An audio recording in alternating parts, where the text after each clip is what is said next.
When I was in the Eastern Cape growing up, we basically village life, looking after cows, sheep, going to school, of course. Our main aim and focus was to get ourselves a good education, and we managed to do that, a number of us.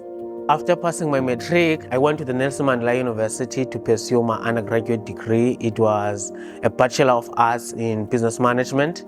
And after finishing the qualification, I developed an interest in IT. There were like buzzwords going around, AI, Internet of Things. I think it also emanated from the fact that during my grade 12 year, I did do a bit of IT. I was like, now I'm looking into something I can do in IT without having to do another undergraduate degree. That's when I found out now about the postgraduate diploma in e-skills development at the UWC. Me coming to Cape Town, I only had a registration fee. There were no plans on how I would pay the full cost of tuition, no plans on how I would pay for my transport from home to campus every day. There was an advertised bursary from the Finance and Accounting Services Sector Authority, which is FASET in short, which I applied for and got funding for. But then with that bursary, when I got it, it alleviated all of those worries. It took all of those worries away. It paid the full cost of my tuition, provided me with a monthly living allowance, provided me with a laptop, provided me with mentorship via the Ikukula program.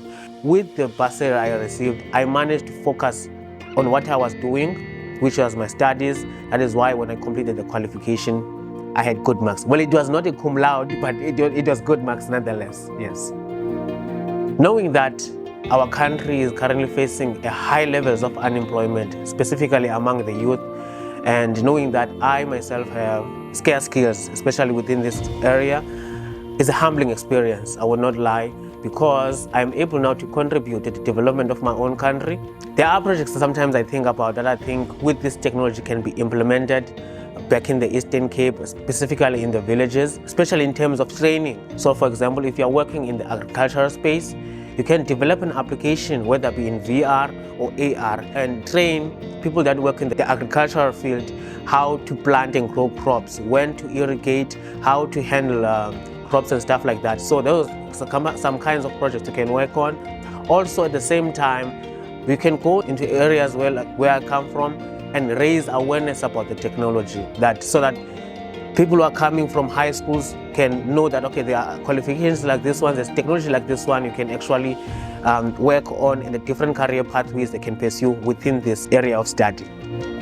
For the SETAs that are doing this kind of work, even some of my colleagues here were funded by the SETAs, and my message to them is that they must just continue doing what they are doing in terms of providing funding to students, because were it not for them, I would not be in the space I am with right now.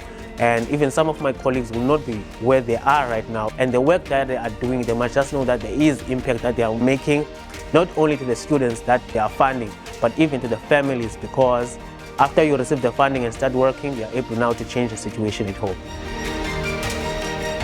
Thank you, FASET SETA. Thank you, Bank SETA. Thank you, Bank SETA. Thank you, FASET SETA. You are changing. You're changing. You are changing lives.